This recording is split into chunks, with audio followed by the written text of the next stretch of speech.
if you're new to the session, we're actually going to be starting from the middle, but I'll try to bring us up to pace in terms of what we've been able to do. So we started a series, I think 2 weeks ago, where we talked about skills, cloud skills. And I have a selection of skills that I've actually walked us through from start to finish. I'm starting with the first overall skill that anyone will ever need, which is the meta skill called the skill creator. And I'm just going to do a little recap on everything up until now so that you're actually following along. So before this session, we had the first session where I taught everyone how to use Claude Code for free, right? Where you can actually swap out the Anthropic engine with other free LLMs like DeepSeek, Kimi, and all of that. I showed how we use Open Router, a platform that enables you to connect one API key to thousands of models, right? And that was what we did. So the second session, the one you're currently looking at, is how to then turn Claude Code, the tool I'm talking about here, into an AI employee factory, right? And that's by enabling it, giving it skills, right? So the last time I got you in the car, we used the analogy of a car, like a sports car, right? Where the previous engine being Claude, you have to pay like $20 a month up to like the max plan of $100, $200 a month to access. But we're able to lower it for everyone to kind of like play with it, play around with it, test it, experiment with it, and all of that. So that was what happened in the first session. The second session, which is what is currently happening right now, is the skill stack, right? We're turning the coding tool, which is Claude Code, into deployable AI employees. So the first thing we started with was talking about what skills were, right? Why they matter, right? And from our understanding of how we explained it was a skill is basically just a collection of prompts, really good prompts, really repeatable prompts, things that you find yourself asking the AI agents or your Claude to do from time to time. And the thing is, if you have to ask the AI every single time you have to prompt it, you're going to get a different type of output every single time. So skills was invented by this Anthropic team, the owners of Claude, so that we can be consistent with the output that the AI gives us, so that we can be able to have more control, right? And so that we can define the prompt once and use it over and over and over again. So that's basically it. So we talked about the two types of Claude users, and then we broke it down. We're talking about what a prompt is, what a skill is, what a stack is. You can go check up the previous videos and to get to understand it. And like I said, I'm just going to breeze through quickly. So what is a skill? A skill is a folder that's called skills, literally. And the instructors is inside a skill.md, a markdown file.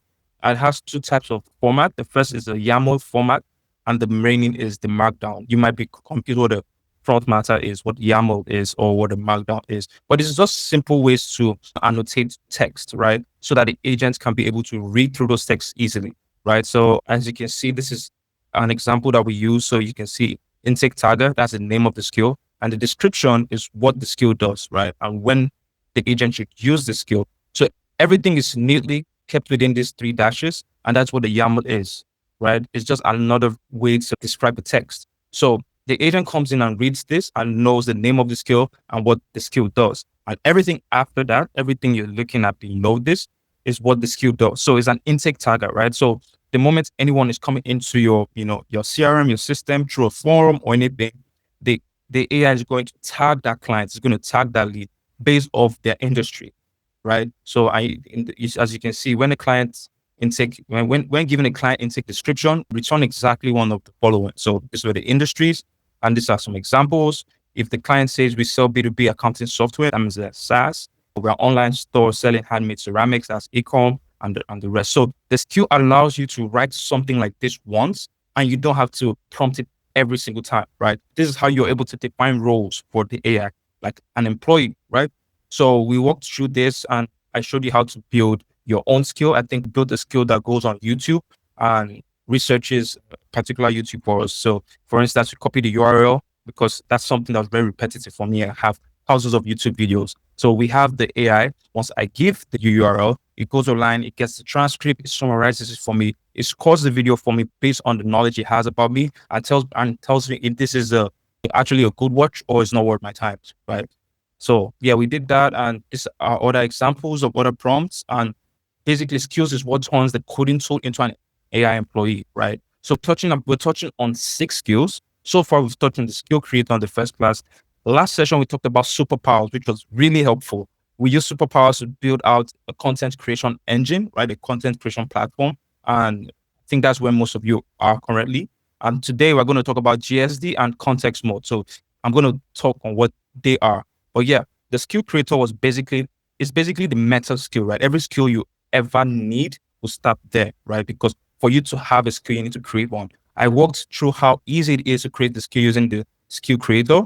And I walked through this, like the whole structure of it. You can create the skill with it. You can evaluate the skill, improve a skill, or you can just benchmark a skill and see how effective it is. And then we did something like that in the class.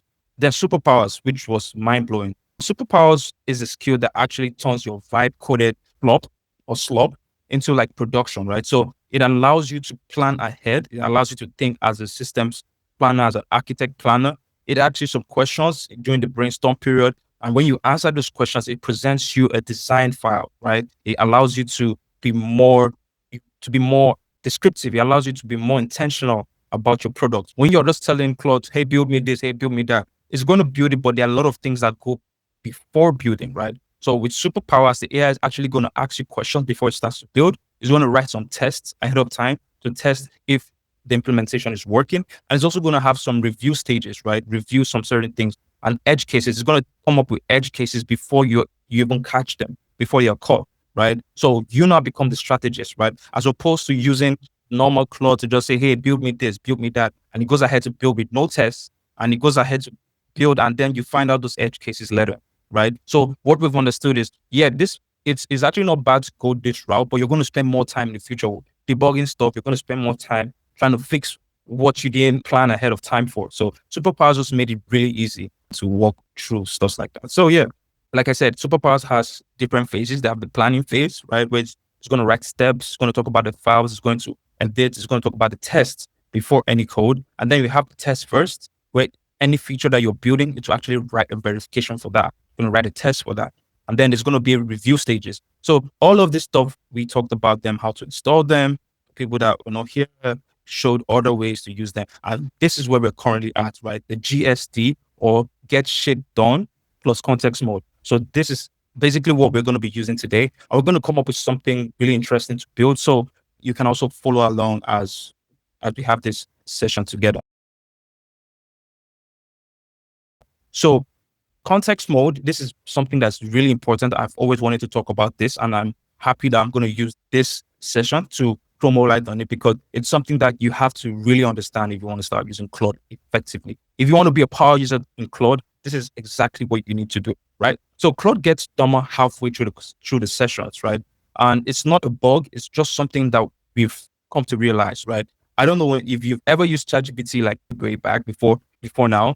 There was a time that ChatGPT just gets dumber. Like ChatGPT, the more you chat within a context in your window, it tends to forget the things you just told it. Sometimes it starts coming up with things that you didn't even talk about, right? So why is that? I was always wondering, why is this AI so smart in the beginning of the conversation? And the more you go into the conversation, it starts coming up with garbage, right? And that's because during the context window, the AI gets dumber, because every tool call, every file read, every result, it has a particular context. It has a window, right, of text that is allowed to go through it in a particular session.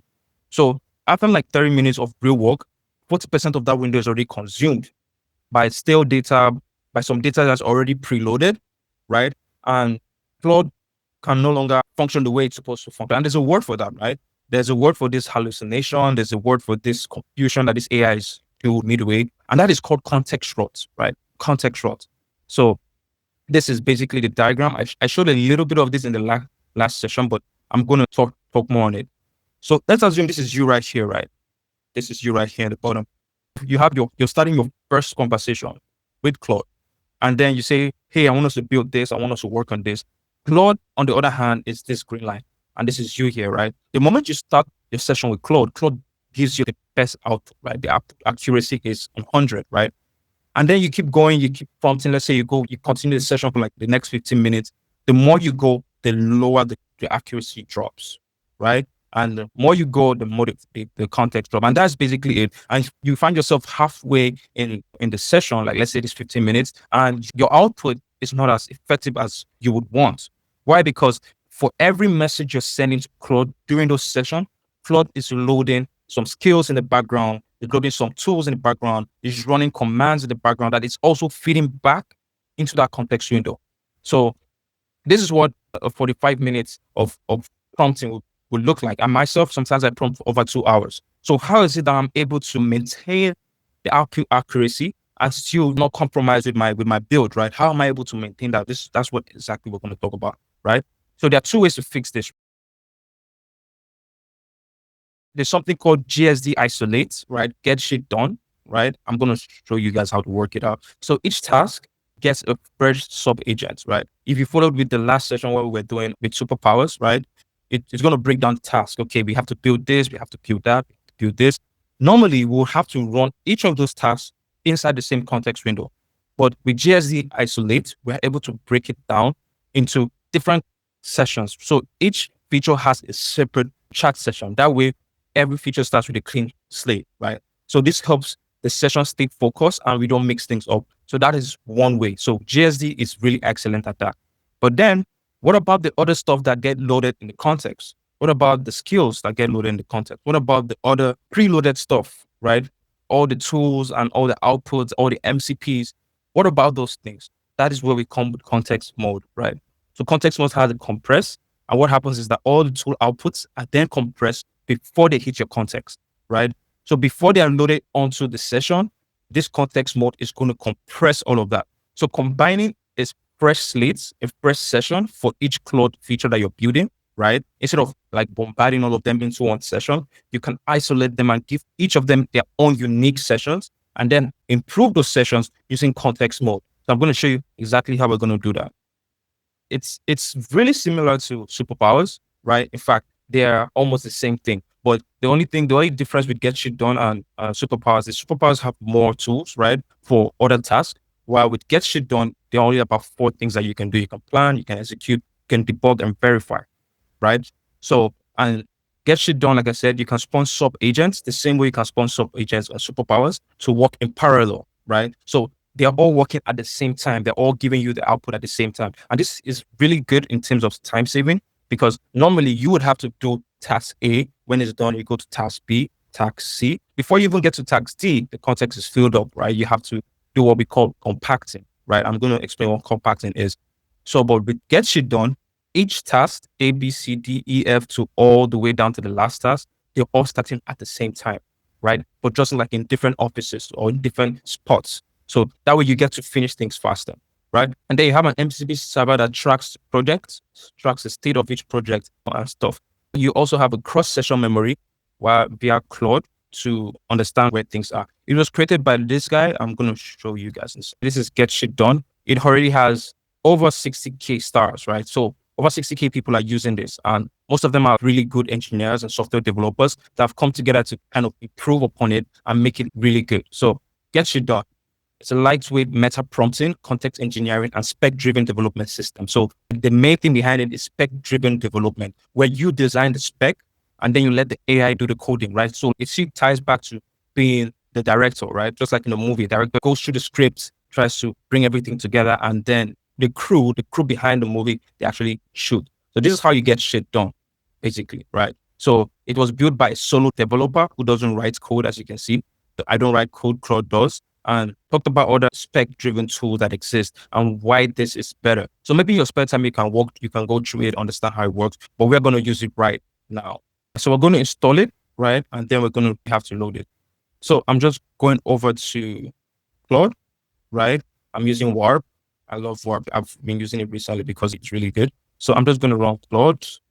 And then we're going to take this plugin. We're going to install this.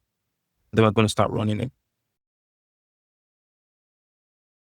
So yeah, how we're going to do it, we're going to first copy this, right? When we copy it, we head over to Claude, then put it in here. Once you paste it in here, you guys can see, I think I copied it. Okay, great. Okay. So you click on it and you install the plugin, as you can see, adding it to the marketplace, exploring the repository, and then you copy this to install the plugin. Okay. So once that is done, okay, let me try that again. Okay, great. Successfully added to the marketplace, and then we run the command to install the GSD plugin. So get shit done, structural workflow plugin for Claude Code planning, all of that. Yes, we want this installed for me. Okay. So it's done. It's done installing. So all I have to do is just do /reload plugins for all the plugins to be reloaded. And now if I do /JSD, as you can see, we have, okay, great. So now if I do GSD, you have GSD do, next, help, scan, and all the GSD commands that we need, right? So this is get shit done. So just like that, we've been able to install get shit done and keep on moving, right?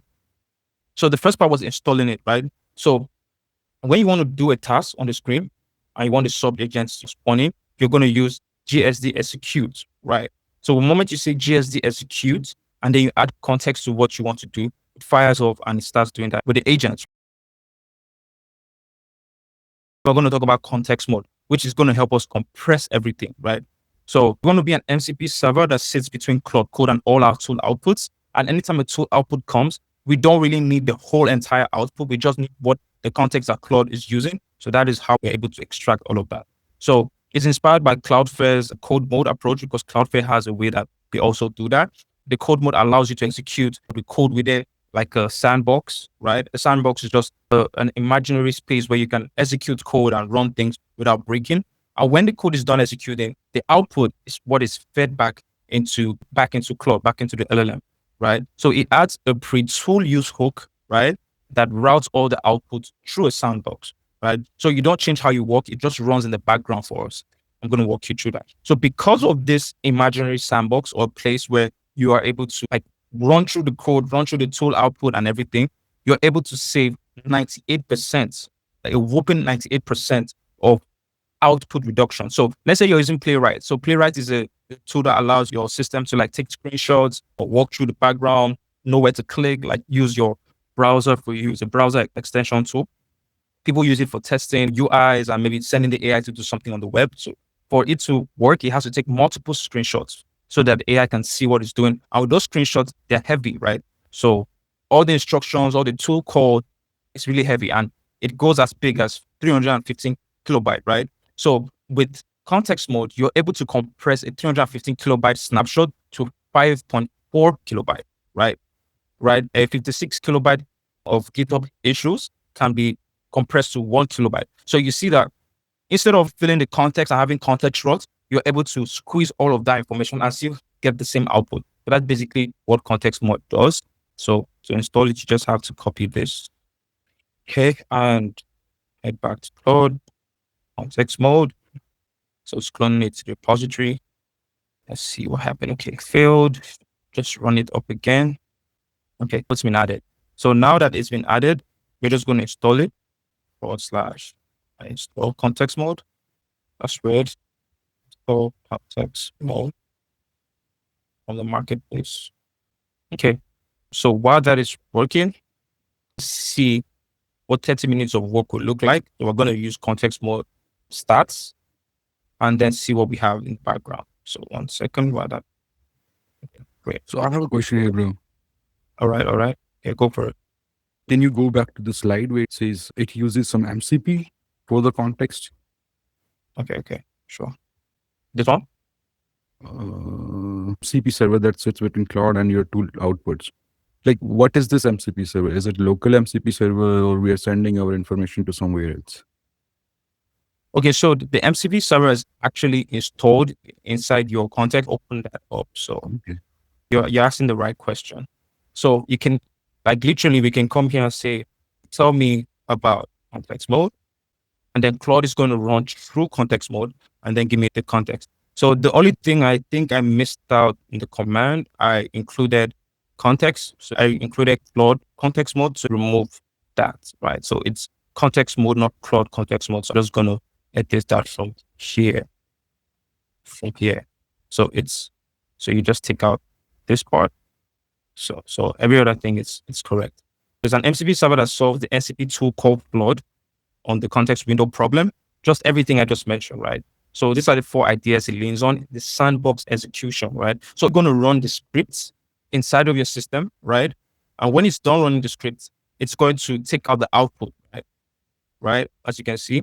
So it runs the script and returns only the log output, only the output from the script. Normally, you would have to send those scripts over to Cloud Code. You're going to send all the instructions, all the tools, the raw HTTP requests, the responses, all the raw file content. But with this, you're able to do everything within context mode, right? So every error, every edit, everything, all indexed in your system, in your local system. So it's not really doing anything in the cloud, but it runs in your system. That makes sense. So it is using my MacBook or laptop sandbox, right? Local Yes. machine. Yeah. And Locally. there are Correct. 11 MCP tools. Okay, that's Yeah. interesting. I saw something like this. Yeah. So it runs the MCP tools and then it runs the hooks for you, right? It has some inbuilt hooks already inside of it. So yeah, that's basically how it works. So yeah, Interesting. Yeah. I'll keep going, reload plugins so that it can reload and ensure everything is running. And now if I do /CTX, you see we have context mode running. So if I'm going to click on CTX stats, the thing I talked about, so I'm clicking on context mode stats so we can see the stats of everything.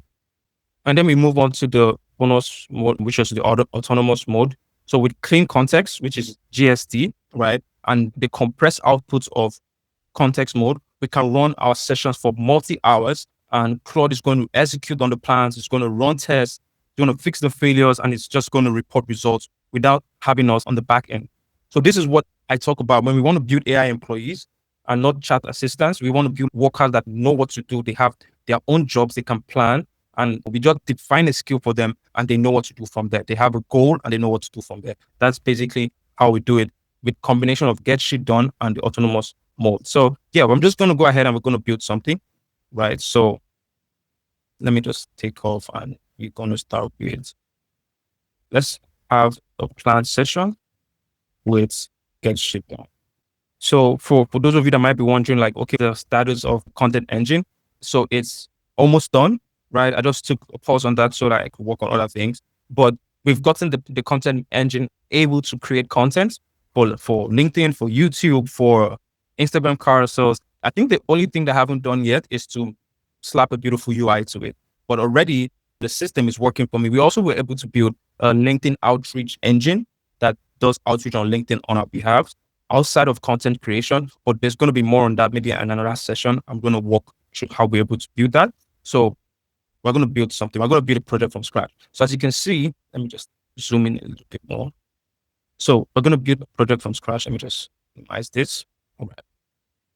So first go into a new directory. But yeah, let's build a project from scratch. Click on create a new directory. I'm going to click on create a new directory and then submit those answers. And this is how you work with get shit done. Manoj, do you have something in mind that you would like us to build so we can just test the power of this?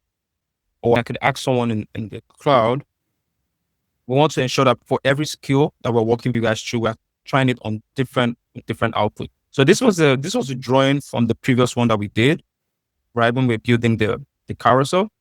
You remember how we did it? For those of you that are not familiar with it. So what we do is that we kind of break down our ideas into a flow, right? Using Escalibur, right? So we wanted to build an agent native UI that we can use the UI or the agent can use the UI. We wanted to make use of the skill called last 30 days that researchers from various sources like X, Reddit, Twitter, everywhere on the internet, Hacker News and all of that stuff. And then we also wanted skills, wanted to create a design.md, wanted to create carousels. So every session, we're always building stuff. From the first session, we're able to clone a website and build our own version of it. And yeah, so I think right now we are going to build something else.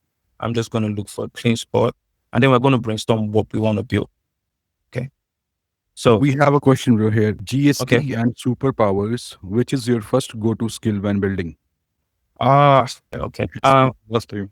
Yeah, you asked me the same question. Is that, let's see who in the chat. Yeah. So my first go-to skill, right? I'm not going to lie. I like both of them, but I discovered superpowers after a while of using get shit done. So getting used to get shit done, but then I think they pulled the move that none of us saw coming. And the move was they made their version 2, like get shit done 2, and they created a whole entire CLI for that. Like they wanted to like kind of abstract themselves from Claude, right? So get shit done 2 did not really get as much distribution and as much impact as maybe they expected, the team behind it. So they didn't revert back to making it a Claude Code skill, right? So I think that's why they haven't really been able to take off like that. Maybe the people that are still there are more like their day ones. But superpowers, they've been building on top of that, making it extensively easy for you to connect it to any tool. So I'll recommend superpowers, but gets you done, the first one, you can see use it really effectively. And that's what I'm about to show you guys, is you get the job done. Okay, I'm going to build a lead sourcing tool, right? Because why not? It's something that we all like to do. So a lead generation tool. So before you start getting clients, the first point is you have to define the ICP. And then when you define the ICP, you also have to define your offer. And then when you have your ICP, right, and the offer that you want to offer to the ICP, you have to build a lead generation system that's going to pull their information from wherever it is on the internet. And then you have a beautiful UI, all the information, their emails, their contact details for you to start reaching out to them, right? So I think that is what I am going to build right here. So I'm going to type the name. So it's asking me what should the new project be called. So I'm just going to type the name, description of the tool. I'll describe it now. Okay, so submit answers. So I'm just going to start by saying, okay, I want my tool to be called ICP Hunter. You describe your ICP and we do a little interview with platform till you are certain of the ICP. It returns ICP, like will I say format or like a profile. And when you confirm, you also choose where to get them from, right? Like LinkedIn and other sources. And then system goes online, find them. Okay, I think this is a basic prompt, but I'm just trying to show you how get shit done works, right? Launchbase, just thought about some other sources, just in case. Great. I'm just going to click enter. So ICP Hunter, I describe my ICP. I do a little back and forth interview with them to kind of understand the profile, understand their geographics, their pain points, all of that stuff. And then I choose where I want to get them from, right? Maybe LinkedIn, Google Maps, Crunchbase, and other sources. So just from the top of my head, right? If we're going to build something like this, we're going to need two things. We're going to need a way for Claude to call those agents, right? So we're building a lead finder, right? ICP generation. So the first thing we need a skill that is going to be able to do the interview, right? So skill is going to be like interview. So let's see, it's going to be called the interview ICP. So it's going to be triggered anytime like I want to create a new skill, a new ICP, right? It does the interview. Okay, what do they do? What do they want? And all of that stuff. What do you want to offer to them? I think we can also create the offer. Let's assume if I don't have an offer, it's going to help me create an offer, right? Going to create an offer. If I have an offer, it's just going to ask me some other questions. And then finally, it's going to use a tool called Apify, right? Going to use a tool called Apify, which is going to be the lead database, right? Apify skills to get it all. And then we're going to have a front end where we can see the leads, right? Front end to see the leads and to also extract the leads like via CSV. We also need a database for like Supabase. Oh, yes. Yeah, definitely. Oh, we already have that code. Yeah. Maybe for this, I'll probably do that. From Apify, it is storing that in the data Yeah. to display Yeah. on front end. Yeah. Yeah, definitely. Okay. Yes. Okay. So from top of my head, this is a lead finder.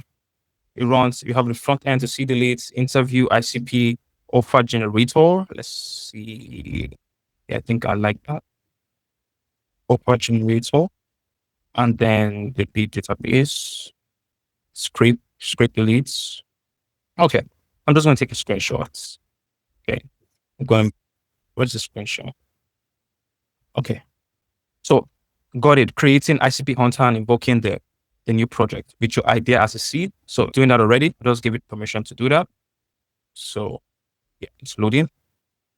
So while it's doing that, let's take a screenshot. So it Okay, great. So there's the screenshot. I'm just going to copy it, the image, and give more context to Claude. So this is how normally I'll even attach different tools, but right now the only tool we might need is Apify, and I'll talk about using Superbase. I'm going to bring that up, right? It's going to bring that up, but even if it doesn't, I'm going to talk about using Superbase. Great. So I'm going to paste it here. So the image is here. Use this image as a you want to use. Oh, thank you. Okay. Okay, great. So we're going to extract the CSV and probably build onto this over time to send outreach messages and all of that. But right now, we just want to generate a way to get these leads. Okay, so yeah, taking the screenshot, I've gone over to paste it here, and Claude may use instructions. So Claude is asking, I want to initialize the project. He wants to create what we call project.mb, right? So I'm just going to say yes. So it's still doing this thing. So you can see this queue called get shit done new project has been initialized. So now it's creating the project, right? Which is the first thing. So basically all I did was, hey, let's start a new project using get shit done. It loaded get shit done skill, and now it's loading the new project. I've given it the description of what I want, right? And now it's going to use that to build the new project. So as you can see, it's adding some things. I'm just going to click, I'm going to load this into the queue. So what I just did was I added this message. So whenever it's done, it's going to have that message coming. Did I get a question? I think I heard something. Yes. Okay, great. Yeah. Sorry. Yeah, sure. Go for it. So basically what I'm seeing is that you're using the get shit done new project skill, right? Yeah. Also, you mentioned Opera superpowers just earlier, right? And since we last spoke, I've actually been using superpowers for my creation new projects. So the ones I'm using is brainstorming and execution plan or execute. Okay, great. Yeah.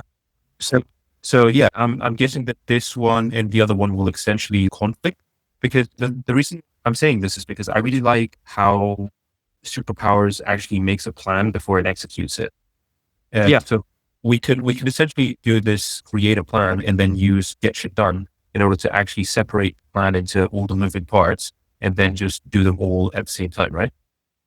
Yes. So the whole point of showing you this, I could have just stopped with brain superpowers, but the whole point of showing you this is so that you can know how to utilize them for their own strengths, right? So superpowers is really great at, you mentioned, planning, creating the test files, but get shit done is also good because this will build like a different set of people, right? So get shit done has its own way of doing things that I would like you guys to get the high level understanding of so that you can know when to switch to them. Because superpowers is great, but if I'm trying to build something that's really simple and I don't want to really bunch through tokens or bunch through my rates to get it, I can deal with get shit done and then reference what I built on get shit done. So superpowers can take on from there and execute, right?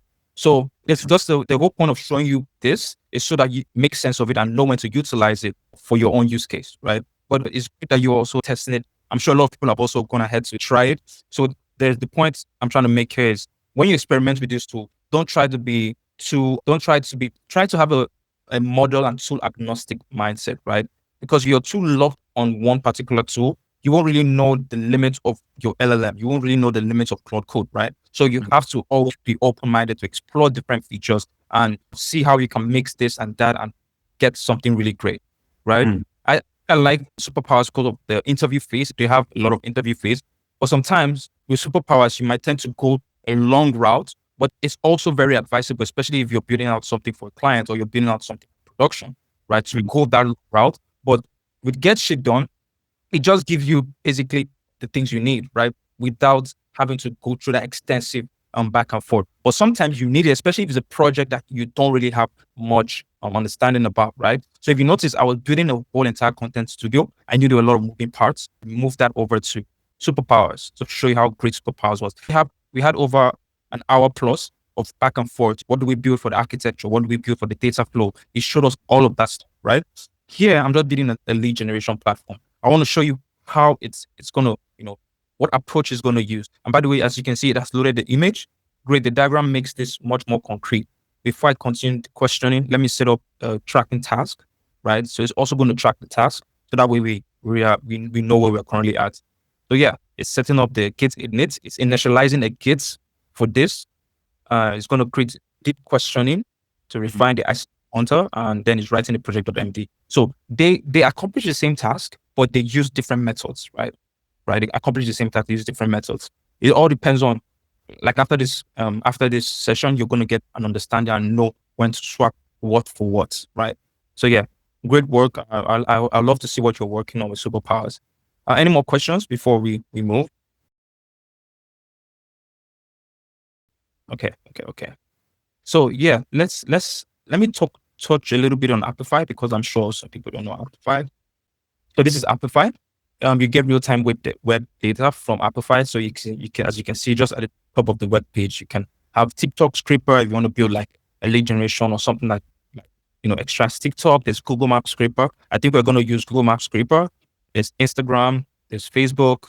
There's Amazon. And thousands more, right? So if I'm just going to click on browse through them. For lead generation, you have Google Ad Library for those of you that like Google Ads. There's Lead Finder, that is an affordable alternative to Zoom Info, Apollo, and all of that. I think I will use this as well.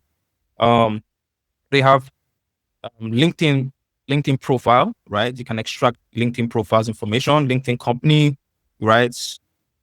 So because sometimes with some of these scripts like this one, it's going to give you a LinkedIn URL, right? As you can see, you get the business email, phone number, LinkedIn URL. Then you can then enrich it with this, right? So it takes that URL and gives you the education history for their verified emails. Let me just click into this so you can see, right? You see, so you can actually use this, as you can see, get all of this information. All right. So I'm going to walk you through how to use this, so you don't have to worry about it. So just at the top of my head, we're going to use this one. Going to use this one. We're going to use Google Maps. So Google Maps. This one, just taking the URLs so that we know what to do. There is, so we have other ones, as you can see. They have Reddit scraper, YouTube channel, a lot of them, right? A lot. As in, it's so much that you can't even, if I click on all, I think this, wait, view all. Okay. There's so many, guys. So many, right? So many. So you just come in here, you look for this particular scraper you want, and you make use of it. So yeah, I think we're just gonna, maybe in your spare time, you can check for the ones you want, like Zillow, it's quite niche. If you want for real estate, you want for any other type of, but I'm going to show you how to use it, right? Which is the main thing. So Airbnb or Upwork job scrapers, people build all kinds of stuff using this tool. And what actually makes Apify great is that even the free plan, you can get a lot from a free plan, right? So yeah, I'm just going to leave it at that. And then we head back to, so for this, I'm just going to add some context. So the lead database, we're going to use Google Maps to find local businesses. And for B2B, we're going to use Lead Finder, the one I showed you just now. And then to enrich their LinkedIn, we're going to use the other one that I showed you. So this is for local businesses, right?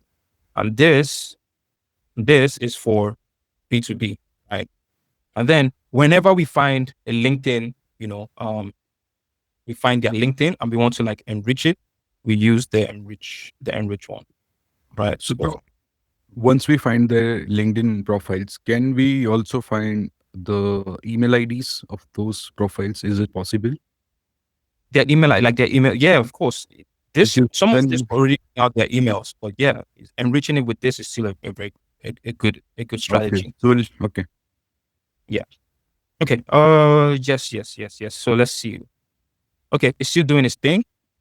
Still setting up everything. 1 second, let me. Yeah. Okay. Great. I just expanded the output so that we can see what is being called. Okay. I'm just going to use by the way was progress. So by the way is a Claude command for those of you that just seen it that allows me to still chat with Claude Code, but whatever I'm chatting with doesn't get ingested or added into the context. So just like a quick way to know what's going on. Like, okay, what's up? Progress on the GSD. What has been done? The directory has been created. ICP Hunter. The GSD init query was run. Confirm greenfield. No existing code. Agents installed. It had installed the sub agents. Runtime is in Claude, so they're using Claude.md as the instruction file. I'm going to open all of this so you can also see it. Users shared an escalator drawing diagram describing the architecture, lead finder, ICP generation, branches into front end that extracts CSV, and interview ICP, offer generation, scraping, and the lead database. So 6 tracking tasks have been created: the setup, the questioning, the project.md, all of that stuff. And the 7 tasks for the project structure mode. Hit the tool error and needs to retry. Okay, so this tool have not yet been executed. Okay, so it's working, as you can see. It's working. So it's doing the setup.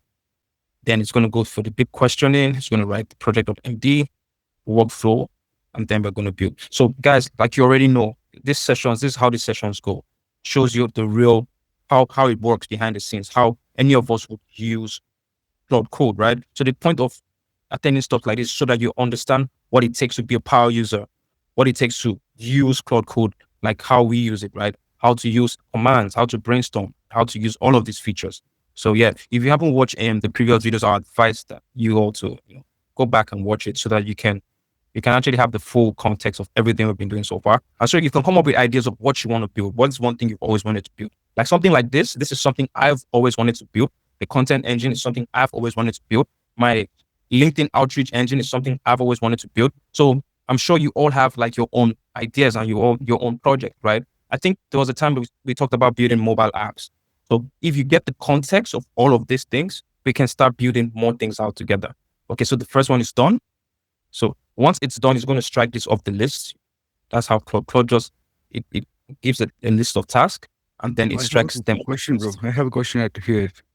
Yeah, please go. It is, you show that it is doing some task here in background, right? Go a little up. Yeah, So this step is different than superpowers, because in superpower, I remember we brainstorm, we planned everything, then it start doing this task and stuff, right?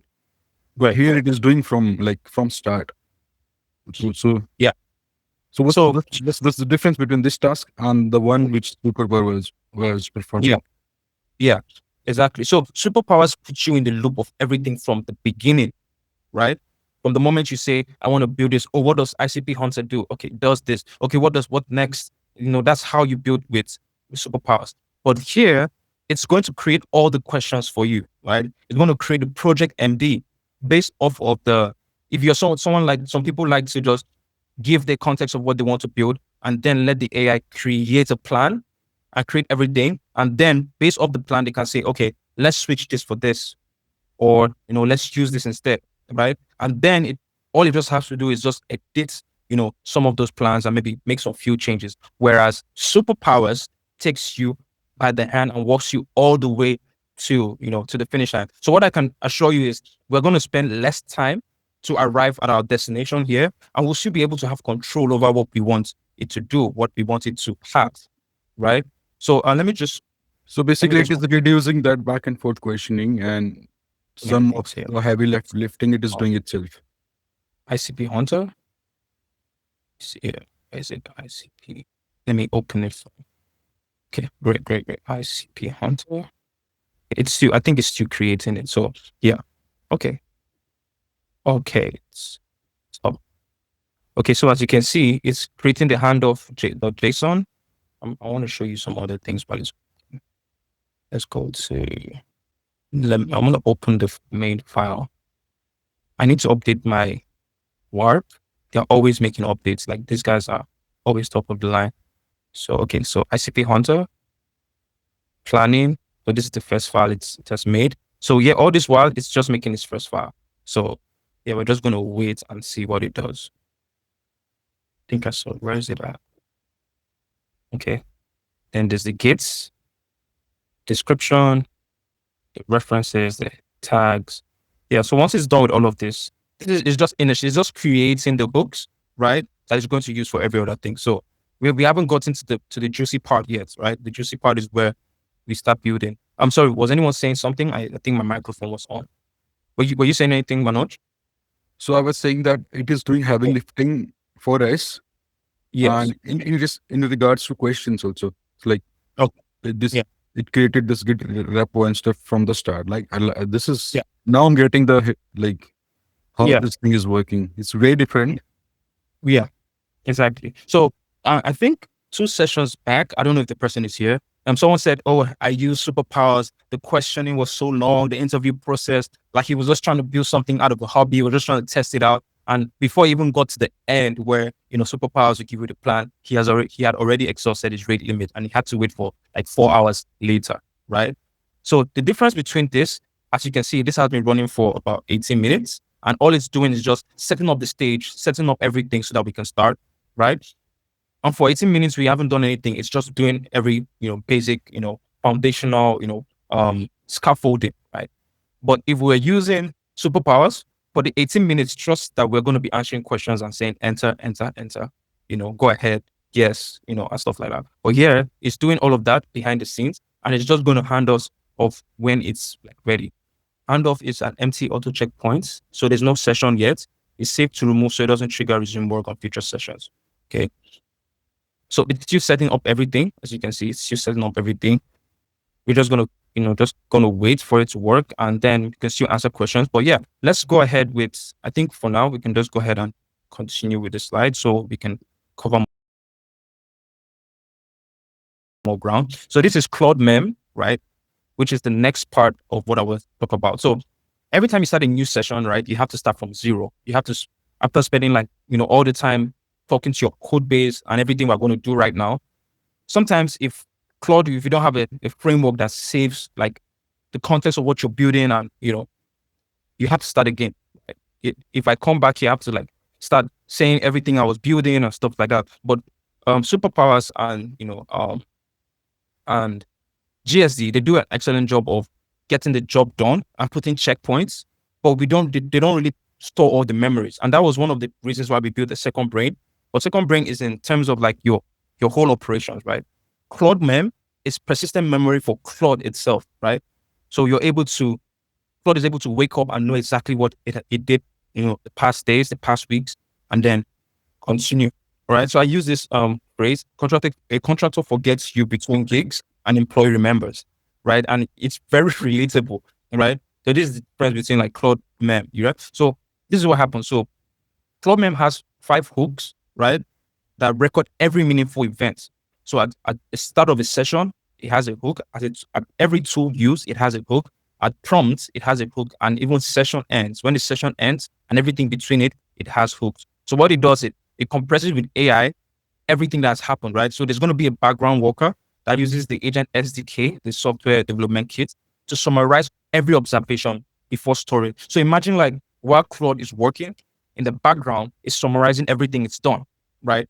So tomorrow by asking like, okay, what did we do? So okay, we use get shit done to set up, the foundation and the initial gits so that we can, do what we're doing. What you're trying to do is the ICP Hunter. I don't have to come into the conversation and be like, hey, this is what I did yesterday. Can we continue from where we stopped? He already knows where we stopped, right? They already compressed everything. So it stores it also in SQLite and Chroma vector database, right? So nothing leaves our machine. Everything that I'm showing you guys stays in this machine. It recalls relevantly, right? Everything. So when a new session starts, every related memory has surfaced into the context automatically, right? So that's what makes it better. So this is how it works under the hood. So at the start of a session, when we start a session, there's a hook that it triggers, right? A hook is just like an instruction to do something, right? The difference between a hook and like a skill is a long instruction that produces an output. A hook is an instruction that tells Claude what to do, right? Like internally. Post tool use. So after every tool has been used, for instance, right now we're using get shit done. The moment the tool has been used, it's going to be a hook that saves it. The moment a user submits a prompt, the moment I type a prompt, I want to do this, I want to build an app that does this and this, and I click enter, it sends a hook. The moment it stops, it sends a hook. The moment we close the session, it sends a hook. So every event triggers a write to a queue. It triggers like everything I do, it sends a summarized version to a list of queue, right? And the background process compresses those queues, it embeds it, and it stores it locally. So new sessions read it before continuing. So it's kind of like, oh, Claude just starts a session. I was like, what was I working before this session? So it gives Claude ability to recollect what happened Whereas if I started a new session, it would have had a clean slate, right? So that's basically what Claude Mem does. We're going to install it really soon. And then we're going to I'm going to quit Claude. I'm going to start it again. And then I'm going to ask it, I'm going to open the same direction and ask it, or what did we decide, we're going to do, or what are we building, so that you can see how it's going to pull out that information. And, and also it's going to auto generate Claude.md. Now, this is the best part of Claude Fab. If there was something I said that I want us to keep doing, right? If Claude does update the Claude.md, if you don't explicitly tell Claude, because I do this myself, there was a time I was working with Claude Code and I came across, there was this bug, right? There was this point that I felt like I was running around in circles. Claude told me, I think we can't do this. I was like, okay, try again, try again. And he kept saying he can't do it. And I decided to take a step back and say, wait, what is the source of this problem? Can you look into the root of this problem and tell me why this error keeps occurring? When he now brought back the result, I now found out that there was supposed to be a step before the step where it's at. So I pointed Claude and said, what about this step? I'm just using like analogy, right? So what about doing B before C? Why did you just jump from A to C? Then Claude was like, oh, well, okay, yeah, that's true. We're not able to do this. We did not do this part before. That is why, oh, my bad, and all of that. And then it fixed it and it was working. So I could have just let it like move and keep working. But I said, hey, put in your Claude.md that you make sure you look at everything sequentially and you don't jump, from one plot to the next. And immediately Claude said, okay, it's going to put that in his Claude.md so that next time it doesn't fall into that error. And ever since I did that, I haven't had that issue again, right? So I had to, because I understood that anytime the Claude session is spawned, the first thing it does is to look into the Claude.md. That's why I told it, I knew what file it needed to modify. But when we use Claude Mem, even the things I forgot to tell it, or things I would just assume that the AI would already know, Claude Mem is going to ensure that it updates the Claude MD, right? So even if I never had told it, make sure you don't forget this next time, it's you going to do that, right? So the Claude.md, the file that is loaded in every Claude session in that project by default is the Claude.md. So it captures all the conventions, all the decisions, all the gotchas, right? Because that was literally a gotcha moment. And the stuff a new hire would need to know, right? It commits to it and commits it to Git, and your whole team benefits, even teammates who don't own Claude Mem. So the benefit of this is if you're using Claude Mem, everyone's going to benefit from it, right? Because anytime you're making a correction or anytime that you're updating the memory, anyone that's using that project would also have the updated memory, right? So why this is the selling moment, right? A small business owner doesn't really care about RAG. They don't care about vector embeddings. They don't care about hook. They only care about one thing. My AI employee remembered everything we talked about last week, right? That's the difference between a tool that they can cancel after 30 days and a system that they will renew forever. So if you remember, what makes an employee is the ability to have a skill to do one specific thing really good over and over again and produce the same consistent output, right? That's what makes a terrific employee, right? Employees have roles and responsibilities. An employee can't be doing something for a stakeholder, can't be running the role of a CTO, right? Or of a CEO, but they are going to be very excellent at their tasks. So how do you define those tasks? Using skills, right? And skills allow you to build systems like what we are doing right now. We're back to here, but let me just wrap up what I'm saying. And then when you now give that employee the skill and you add up the memory, that is what closes the loop, right? So that's basically what closes the loop. We're going to come back to this part, but yeah, let's finish. So yeah, so thought for about, it's still working. So yeah, so this is the questioning. So the setup has been done. Now it's questioning time. Guess what I'm reading from your description and the diagram. ICP Hunter / lead finder has two branches that meet a lead database.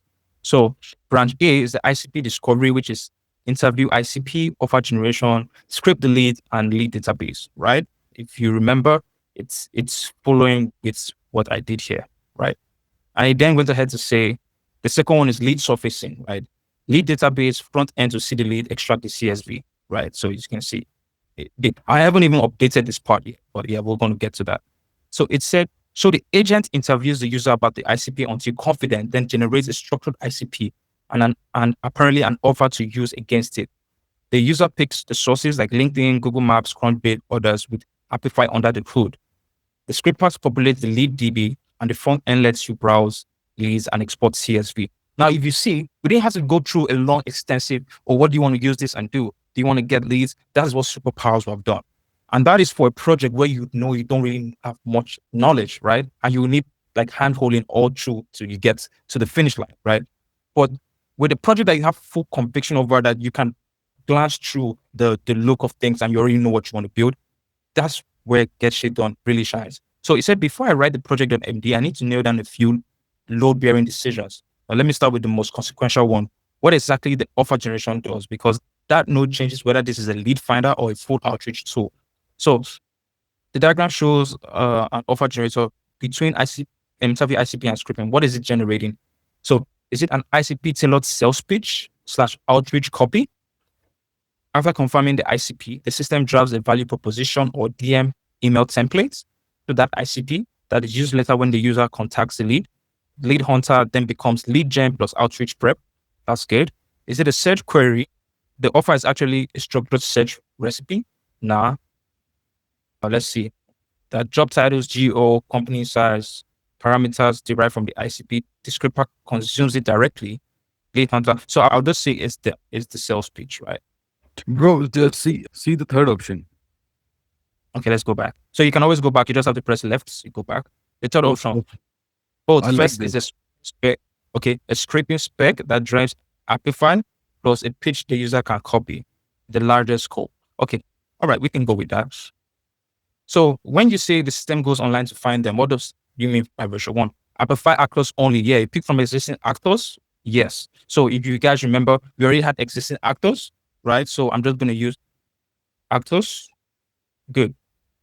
Who is the user of the ICP Hunter? And is this a tool you're building for yourself or for others? So just me, internal use. Okay. So, and just like that, we've answered the first set of questions. We didn't have to go through what is going to be the data flow, what's going to be the architecture. I don't really need that much controlling or observability, right? Because I already know this is just very, very simple build, right? There's not a lot of moving parts here. Unless I wanted to make like an outreach tool, right? And not just a lead finder, or not just an ICP creator, offer creator, right? So that's what makes this more convenient. It's easy for me to just click enter and go grab a coffee, go have lunch, and I know that we are almost done, right? Whereas with superpowers, I need to be here throughout the questioning, right? So yeah, it's doing its thing. Good. Internal to Apify only scraping, offer generator outputs both a scraping spec and an outreach copy. Now into the meaty part, the interview shape of what an ICP actually looks like at the boundary. So see what it comes up with here. Right? Yeah. Yeah, very interesting. So how does the interview decide it's certain enough of the ICP? Do we have a fixed checklist that the agent must fill and then stop? Like industry, company size, role title, GO. Once all required fields have been answered, present the ICP. That way it's predictable and easy to debug, right? Or do we have an LLM judge confidence where the agent acts until it self-scores itself, that it's over 8/10? If it's confident that, yeah, actually. Mm-hmm. And we can do that, or we can do the hybrid, right? So there's going to be a minimum required field, no skipping, right? But the LLM also asks adaptive follow-up questions, right? So that way we can actually nail everything, right? So I think in this session, the hybrid also works for me. Yeah. Okay. What does the ICP profile actually contain? Yes, firmographics, also contains the decision maker. It also has their recent hiring, recent funding, job posting. Well, this is actually really good, but it depends on who you're looking for. I will add all of them. So yeah, so for V1, which Apify sources are must have or nice to have? So I already have some sources, so I can just type something. So I'm just going to go to type something. I'm going to include all of them. So give me a second. I'm just going to find a way to copy each of them. Right. So stay with me, guys. Lead finder. Give me 1 second. Let me type something. So this is the first one over here. Okay. So this is the first one. So this is the inputs. It takes the number of leads you want to find up to, I think, 100K. The file name. You want to have a file name. The contact job title, like are you looking for software developers, all of that, seniority level, founder, functional level, what location, right? US, California, contact city, or you want to exclude the city. the city you don't want in your output, the email status, validated email, non-validated, unknown, and other stuff like their company domain. If you want a particular company, like let's say you're looking for people in Google, you just hit google.com or Apple or whatever domain they have. The company size, are you looking for people in like small, medium business of 11 to 20? Are you looking for like SMBs? Are you looking for like enterprises? I have what industry are you looking for? What keywords? All of that stuff. So, and then it gives us the output, which contains all of this stuff. So yeah, so this is just an example and stuff like that. So I'm going to copy this so that it knows that, okay, this is one of them. So what are the Apify sources here? Are the actors. I'm going to put in bracket. I'm going to paste this one, put comma, go to the second one. This is LinkedIn profile scraper with email. Copy this, add it, put another comma, and then Google Maps. So the difference between okay, I didn't walk you guys through this one. So this one just takes the URL, right? You can put one URL, you can put multiple URLs, and then it's going to scrape, give you the URL that you just gave, the person's first name, last name. I hope you guys can read JSON, but basically JSON is just a really nice way to put information. So first name is Bill, last name is Gates, full name is Bill Gates. The headline, that's what his headline is on LinkedIn. Co-chair Bill and Melinda Gates Foundation.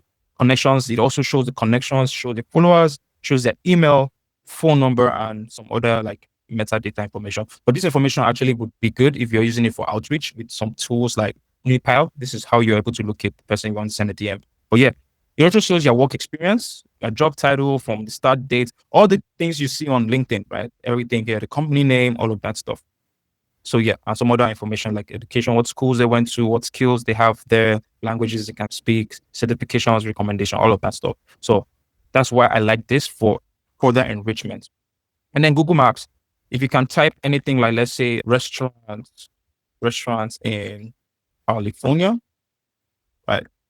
You see the Google Maps you're going to pull it out from Google Maps, right? If I click more places, see there are lots of places here on Google Maps, right? See, it's because I'm reaching out to California. So this one, a lot of them.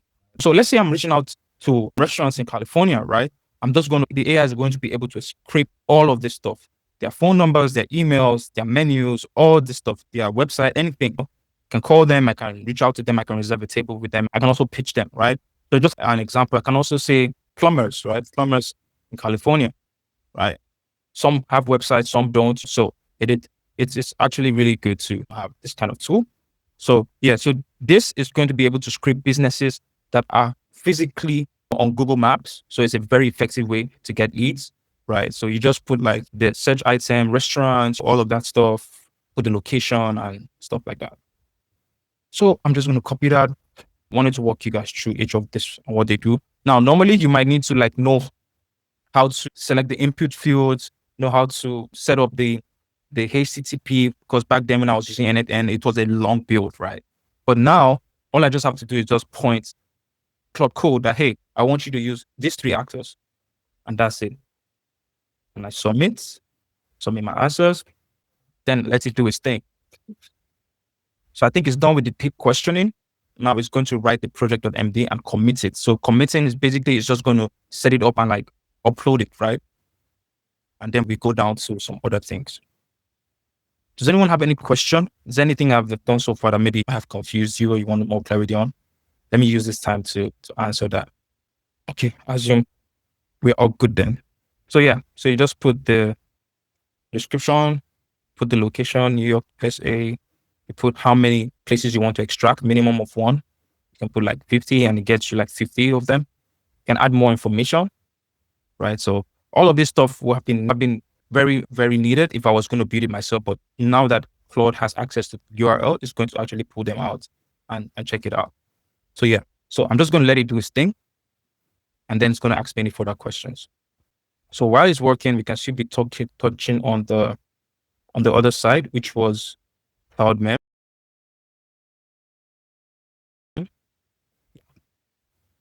Okay, good. So this is review / ultra review. So the moment you're done, right? And this skills was actually designed by Claude. Before you run anything for production, it's always great to run that code through a review process. it might highlight and surface a lot of things that you might have just missed over. And it helps you spot bugs and spot, even if the code runs, even if it's working, there might be some vulnerabilities that can be exploited, right? So that's what the review does. Now the review is a different type of review. It's a much more complicated part, but it's not hard at all. So I'm just going to walk you through it. So this is the last gate before the code leaves your machine, right? This is when it takes this box, you're certain that, okay, you can actually put this out in production. So you wouldn't ship a code without reading it, right? That's why a lot of people get hacked. A lot of vibe coded products get hacked is because they either didn't have a professional review the code, right? Or they didn't have an AI that is specifically useful for reviewing the code. Now, some people might miss this. They tell the AI to code something and then they ask the AI to review it. Of course, if you ask the AI to review what it said or what it built, it'll tell you that it has made best output ever. It has created the best software, the best tool, that everything is spotless, everything is good. The moment you realize that you can use the AI to code and then you can use another AI to review that code, right? Then you understand that the other AI will have so much to say that the other AI was a bit biased about, right? I think I've had that session with a couple of my partners as well. So I would give them an output of an AI. They will use the same Claude, right? They open another session and say, hey, what do you think about this? And the AI will be like, wow, this is an excellent build. This is really great at this, but here's where you're missing it. Here's where it's not this. Here's what you can tweak about it, right? And with that output, the information, when they send it back to me, I route it back to that session and say, hey, look at this feedback. And then they'll be like, oh yeah, that's actually a very good solid point. I'm going to make those certain fixes. If I ask the same session, what do you think about it? You say, I think this is a great stuff. You can start off with it today and start using it and let me know how it works for you. You see what I'm driving to, right? You see where I'm going with this. When you ask the same AI that built the code to review it, it is not going to be able to give you a spotless and unbiased response, right? It's not going to give you an unbiased observation of what it built, right? So you have to ask a separate AI, a separate session, a separate LLM sometimes, right? So with this review command, it actually allows a new framework where the AI takes on a new lens to review that code for you, erase it for you faster and with better attention, right? So if you actually need a human to look at it, thousands of lines of code, we all know it's going to take days or even weeks for them to even spot what it is. Some people might even look through and say, hey, it looks good, right? But when you use an AI that can blaze through the entire line of code in minutes and then get back to you, you're going to know that there might be some loopholes, right? So 2 tiers. The first one is the review. The second one is ultra review. The review is free and it's instant. The other one is paid and exhaustive, right? You can use both, but both do different jobs, right? So I'm just going to walk you through. So the review is free and fast and for every commit. So like I said, it builds in /review. So you review all the changes that you've made and you flagged any bugs that have maybe surfaced, any missing edge case, any security issues, or if there's a type mismatch, right? So some basic stuff that maybe even a junior to senior code reviewer, security auditor would find. And this costs you nothing, right? You just say /review this, and it gets the job done, right? So when you use a review, you can say, oh, okay, there was an empty, using the example of the intake form that we talked about in the beginning, you can say, oh, this is a medium issue. There's an empty submission. Empty submission isn't handled. So maybe let's say if you have a form and you just submit it, it's going to submit even if you didn't fill anything in there. So the /review will find things like this. The /review can also find that, oh, the email input is not using the best handler. So if I put anything there without using the @mail, it's going to still pass. No loading state. So when I click submit, it doesn't show that it's loading. It doesn't show that it's done. It finds all this kind of stuff and it also ranks them. So this is medium severity, this is a low severity, and this one is medium. So in 40 seconds of Q&A, I've gotten this. This would have taken 15 minutes to find this by hand. But within 40 seconds, I'm like, oh yeah, okay, I have to touch 1 or 2 things, right? But the ultra review, it does a deep audit. So what happens, the only difference between this and the ultra review is the ultra review is going to spawn multiple agents in parallel. The previous one was one agent going through the code. But with ultra review, we're going to have multiple agents working at the same time in parallel in the cloud, right? So these agents are not working on the local machine, they're working in the cloud, and each agent attacks the code from a different angle. One might attack the code from terms of the UX, right? The user experience. the load screen and all of that stuff. One might check for security, for bugs. How can this be exploitable? And they are all attacking it to get an outcome. So each of them have a goal to find a vulnerability in its own angle. So all the bugs will be reproduced and they will not just be claimed. They will even show some false positives, right? So it's going to highlight and uncover things that the first agent won't have been able to do so easily, right? And then it returns a consolidated report with all the severity ratings. So that's what makes this one really great. So you put in the code and then it spawns all these agents. One agent is running the load testing. One is trying to hack it and see if it's hackable. One is checking for correctness. And when all of these agents bring out their outputs, you then have a consolidated report of the security, the performance. And with that, if it's able to pass the / review and the ultra review, then you know that what you build is ready to run. What you build is to a high degree foolproof, right? So if a bug isn't reproducible, it doesn't make the report, right? That's why the noise is so much lower than the typical static analysis, right? So basically that's what happens. So this is when to use it. You use the / review with every commit, every PR, every change you otherwise ship without thinking, right? You should make this muscle memory. And then the ultra review is before the merges that matter, right? Anything that's client facing, anything that you can't easily roll back. That's what you use the ultra review for. So for the review, like I said, it's free. But for the ultra review, it's going to be anywhere between $5 to $20 per run, depending on the changes that have been made, right? It's worth it. If $20 can save you from your whole app crashing or being hacked, is worth it, right? I have a question here, bro. Why it's charging? Is it using SDK and Anthropic API? That's why? Yes, it's using Anthropic API and it's spawning all the agents, and the agents are going to read through thousands of lines of code. Like if you understand this one, you run this one when you're just making a minor updates, right? You're just doing a commit, maybe a few lines, or just for instance, like what we're doing here, right? But the moment you're doing an ultra review, that means you're actually running the entire code base, not just a little thing that you just make changes to the entire code base, right?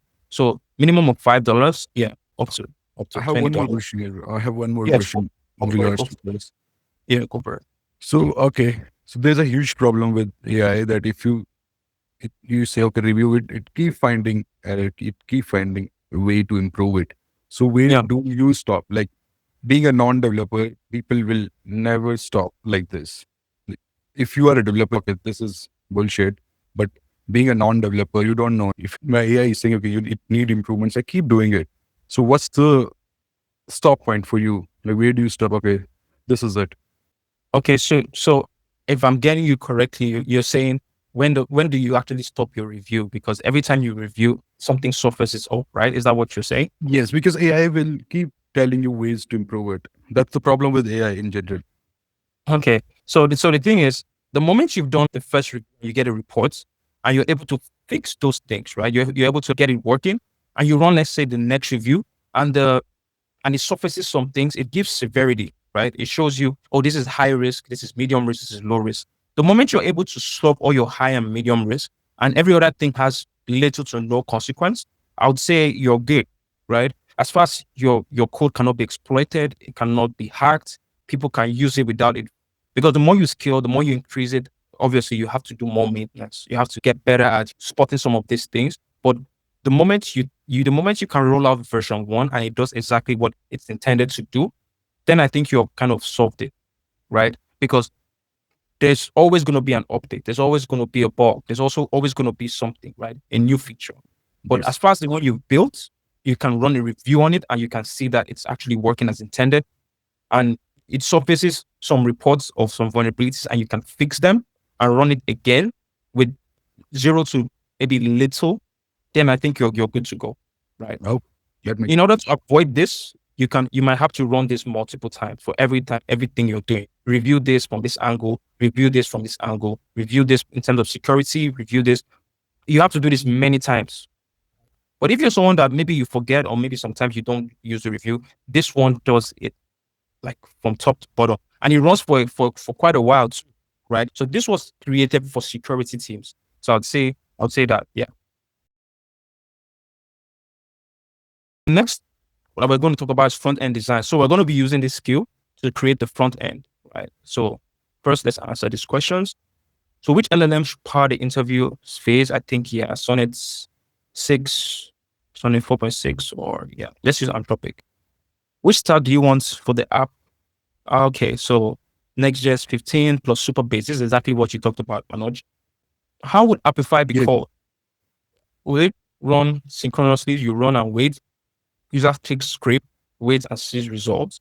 This small batches only. It's the simplest. No job queue, no background work. It's fine for internal too. With patient user, I have to be patient. But or you can run async with webhook back. Apify notices us when it's done. Yes, I want to do this. Async with polling, we pull Apify to run code. No, I think I'll use 2. Okay, let me just explain what this is saying. So synchronous means that it's going to run and wait, right? And click script, I'll wait. Whenever the results come out, I see it. With this one, it's asynchronous. So as I click on it, it's going to be working in the background. So Apify will then notify us when it's done.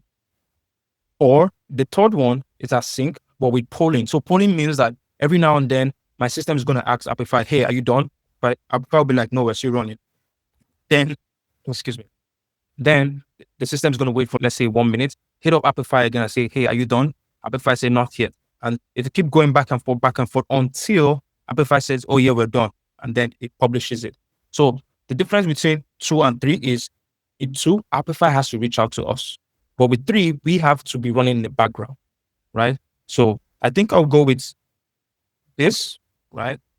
What does done for V1 look like? The demo you want to show on day 1 of finishing. So I think my day 1 V1 will be end-to-end loop on one source. So I interview, I do an ICP, I do offer plus spec, and it scripts from one actor, and I see the leads in the UI. I think that would work for me. I wouldn't want the 3 sources, but I'm just Manoj, what do you think? Yeah, it's perfect, bro. I think end-to-end loop 1. Okay, so one source, right? We're gonna go maybe Google Maps or one of them, right? Yeah, we can go through that. Maybe one for LinkedIn. Okay, we we're can do. already Okay. working on LinkedIn. Yeah, okay, we can do release fine. That's fine. Okay, we submit and let's see. Let's let it works. So it locked the 3 Apify as V1 sources.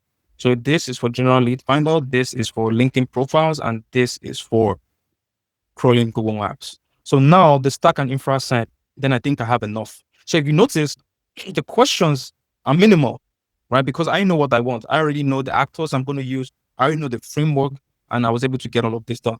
So right now we're just going to wait for it to do all of this.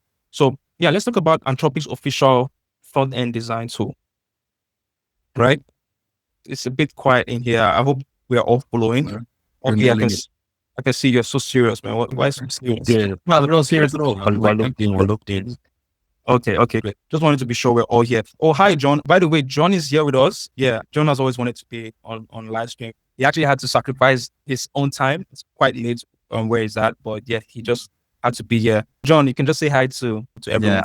Hey everyone. It's almost 2 a.m., but it's all good. I'm used to working nights now. Awesome. Okay, great. Yeah, let's go back. So front-end design, right? This is going to be a bonus, right? And there are more skills for design. I'm going to maybe link some of them. I'm going to put some of them down here.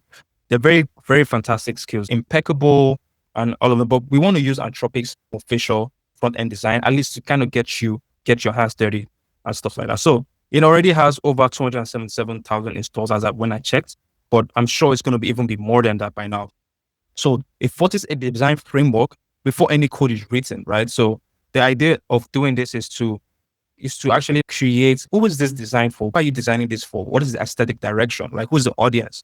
What's the purpose of this, right? And then Claude then pushes away from those generic purple gradients, predictable AI slop that you already see. I'd be like, oh, this was maybe lovable, right? It has become so rampant that anytime someone sees a lovable dashboard, they'll know that's from Lovable, right? Because Lovable had a particular design pattern, right? And so with Anthropic's official UI skill, you're going to ensure that most of those flaws, for instance, sometimes some text will be outside of the box and all of that. It solves that before writing any code, right? So we're going to just install that. I'm going to install it in another session. Yeah, just copy it. Okay, Okay, awesome. Okay, so it's asking which single Apify actor should be in the V1 source. I think we'll go with Code Crafter. Yeah. Are you ready to create the project.md? Yes. Submit the answers. And here we go. We have everything, as you can see. So product, internal tool for me, lead gen plus outreach prep. Interview is going to have some required field floor and LLM follow-ups on weak spots. And then the ICP fields, firmographic, persona, and all of that stuff. The offer generator is going to have 2 artifacts, the Apify script spec plus the outreach pitch. Then the LLM is going to be Anthropic, 4.6, Sonnets, 4.7 for harder steps. And the stack, we're going to use Next.js plus Superbase. Apify this. So it captures everything that we wanted. As you can see, deep questioning has been striked off. So the next thing it's going to do is create the project.md. So when we take a look at the project.md, we'll then know that, okay, this is what we want to do and that is what we want to do, if that makes sense. So yeah, that one has been taken off the list. So now it's writing the project.md. We're just going to wait for it to be done. While it's doing that, I'm just going to, let's see, I'm going to open a new terminal just to install the other stuff. ICP Hunter. So I just went into the ICP Hunter and then I run Claude. So basically what I'm just doing, I'm just opening another cluster. And that's the beauty of using Warp. So with Warp, I can have multiple stuff running at the same time. So this is the one that's running right here, right? And I can just open something else and I can open another one and another one and another one and another one. So yeah, I hope you get the point. So I'm just going to come here and install. Yeah, I'm just going to install this. So / install Anthropic. I think it already has it. Oh, what is this? Anthropic Claude design. Yeah, that's what I was looking for. Okay, great. / I think I have it already. Yeah, I'm just gonna make sure it's working. Let's zoom out. Okay, it's working. Okay, it's still writing project.md. Once the project.md has been written, then we'll just go through it together. Yeah. Just try and run it again. Oh no, okay. I think I did something else. Front end design. Sometimes you can just send this to Claude and Claude is going to find it out for you, right? Just want to be sure if it's working at all. By the way, okay, seems a bit frozen here.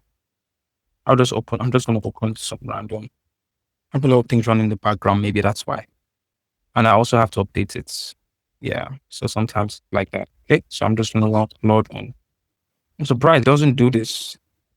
Maybe it's because it's out of dates and some features may not work as expected. Okay, probably that. Updates it, then it probably work better for me. Yeah. But for now, I don't know, being really slow right now. I want to update, but at the same time, I don't want it to pause on this. So just gonna have to wait. Let me send hi here. Let me be sure working. Project.md. Okay, I think it's done writing into project.md. Let's take a look at it. Okay, so let's check the project.md so you can all see it. Okay. I just want to move it to the side so you can see it. So ICP Hunter, what is it? So that internal lead generation tool that turns a fuzzy idea into an ideal customer profile and into a working pipeline. So the user describes the ICP in their own words. An LLM-driven interview refines it until the required fields are filled and weak spots are probed. The system then produces both a structured ICP and an offer, right? And an Apify script spec plus an outreach pitch and scripts matching leads via Apify into a local lead database that users can browse and export. Basically it. So the user can go from, I want to find customers like X to a reviewable list of real script leads. Yeah, that's exactly what I want. So this is the part where we do the validation. So shipped and confirmed valuable. That's what is going to be validated. So none yet. So this is what it's working on. So it's working on the current scope, then the conversational ICP interview, right? Then so this is like the active, right? This is the task list that it's going to be using. So it's going to be striking everything off the board while it's working. And this is out of scope, right? These are things that we're not building. We're not building multi-tenants or paying customers. We're not making like a tool for people to use as an internal tool. And there are no custom scripters built in-house. We're only using Apify. No email and phone enrichment just yet. So that will be deferred for version 2. No outreach sending and sequences, right? Like instantly and all of that. No LinkedIn and Google Maps scraper for V1. Right now, I'm just using the leads finder. And no synchronous scripting in the UI. It's going to use async plus webhook. So basically, the part I told you that Apify is going to notify us. And then LLM provider abstraction, we're not using that. We're only using Anthropic. So where we want to, let's say, switch from Anthropic to, let's say, OpenAI, then we'll add an abstraction layer. For now, we're only using Anthropic directly. All right. So for context, the domain is B2B, right? For that scraper, the Apify is the scraping backbone, right? There are 3 actors that have been chosen. This one for V1 and the others for V2. The alpha generator is a 2-headed output, not one. It admits both machine readable script spec, right? The input and the human readable outreach each. The architecture in the user's whiteboard is canonical, right? So it explains everything. And the constraints is using tech stack. I talked about the providers and everything. So these are the decisions that I made. So it's just walking me through everything. So this is the evolution. This document evolves at phase transitions, right? So we're going to, after each phase, if you go to the transition, to check if the requirements are invalidated, to check if the requirements are. So this is just what it's going to do. So at the milestone, it's going to do a full review of all sections. It's going to check the core value. Is this still the priority? So this is what makes Get Shit Done better, because it has, it has milestones and transition stages where it can actually check if what we're building still aligns with the tasks that we wanted to do, the overall core value that we wanted to achieve. So this is also project.md, right? Explains what we are going for, what we're heading to do. Now, what is happening is, let me just minimize this. Okay. So what is happening right now is it's now committing it, right? It's now saving the project, right? So that's what it's doing right now. It's done with that, and now doing the workflow preferences. So it's not doing some other stuff behind the scenes, trying to set up the config.json, and then it's going to do some research decisions. It's going to research the best way to go about this, surface anything that we need to know. And then once it's done, it's going to now define the requirements.md, right? The requirements. From there, we head over to project structure. Are we going to make it a vertical MVP or horizontal? Then it creates a roadmap, and then it starts building. So yeah, by the end of this, right, just like the last session where we did with superpowers, by the time we're done ticking all the boxes, it will now go ahead to build out the solution for us. So what I can do is just include the front end skill, right, onto the prompt. So that way it knows to build out a beautiful UI while it's doing that. So yeah, before using the front end design, all the fonts were the same, right? It uses a particular font. You see the purple or blue gradients. You see the get started button. I mean, when you see an AI slop design, you would know, right? So right now, using the design, we have bold display typeface, right? With intentional pairing. You have a distinctive color palette, visual hierarchy, animated micro interactions. It just makes everything better. And you then choose direction for your brand, right? So that's basically what it's going to do. So this is the trick, right? The trick is the front end design skill creates what we call a design.md. So just like a Claude.md that Claude reads to know the project and everything is doing, design.md, Claude reads this to know your design, to know the fonts that you use, to know the colors that you use, to know your aesthetic, right? So that's what the design.md is. It's like project level file that describes your aesthetic, just like I mentioned, right? So it defines your colors, typography, spacing, and you drop it at once in the project root of the file. How we put all of this together, right? For those of you that started with me when we started from the first skill creator up until now, how we put it all together is you can try and build out something, right? A dashboard, a lead generator, just like what I'm doing right now. And when you define, it should be something that a client is willing to pay for, right? It should actually be a build that is worth your time, right? Because that's what we're all trying to do. We're trying to know how to build stuff for our businesses, for other people, and even for anyone that is in need of tools like this. You have to be able to know how to convert the skills, convert the systems into something that's valuable, right? Because small business owners are not going to know the inner workings, right? So, but this is exactly what they're looking for. This is something that can solve their pain points, right?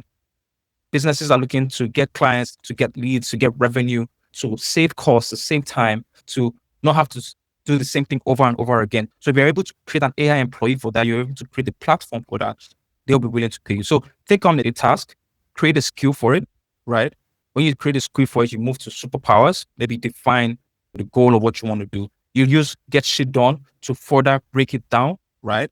You use context mode to save the context. We haven't even touched on context mode yet, just yet.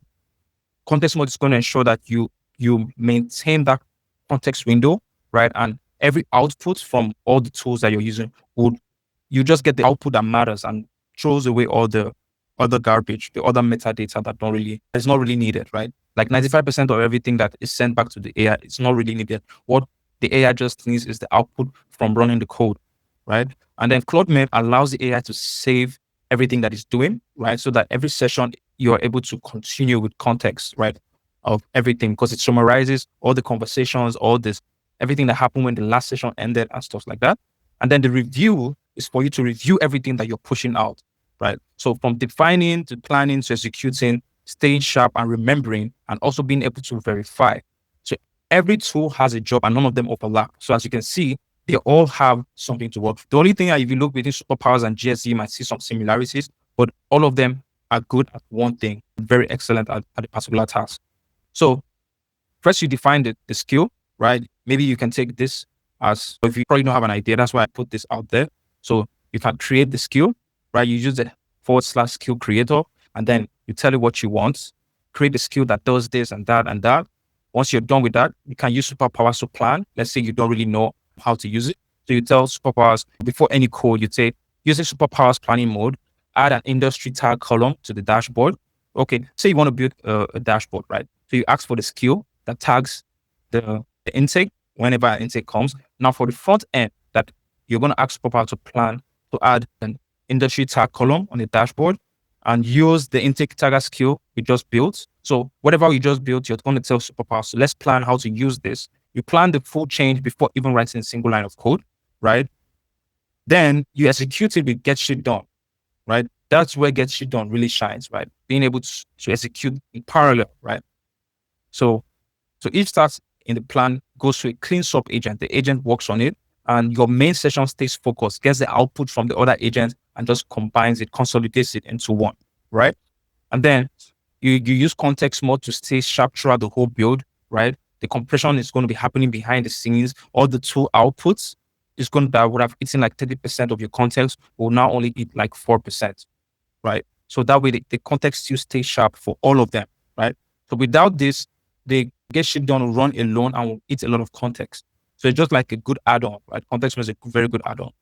And then it's going to save it for the next session. So the decisions that he made, everything, they're all captured. So next week, when the client asks for a tweak, Claude already knows the project in and out. Claude doesn't have to start reviewing everything from scratch. And then the last gate before you get it over to the client or before you publish it, before it leaves your machine, you run the review to catch anything that may have been missed. So that's basically how to do it from end to end. And then you go to the dashboard of what you built and you try it out, you test it out. If the build isn't fully complete, you narrate what is missing and everything gets done. So it's the same workflow, but if you build it from scratch, you get it done in about 2 to 3 hours, right? So you're going to get everything done. So what is this worth? A freelancer would actually code like 3K and more and get this done within 2 to 3 weeks. Or you can now deliver it within 3 to 5 hours with the same or even better quality, right? And the math is obvious, the work is real, and the market is for everyone, right? So I'm just trying to show you that everything that we just showed here, although it might seem really simple, it's actually what is working right now in production. I'm giving you the skills, literally, that I'm showing you how to use the skill creator so that you can create the skills for anything, for any role, for any workflow anything that can be replicated.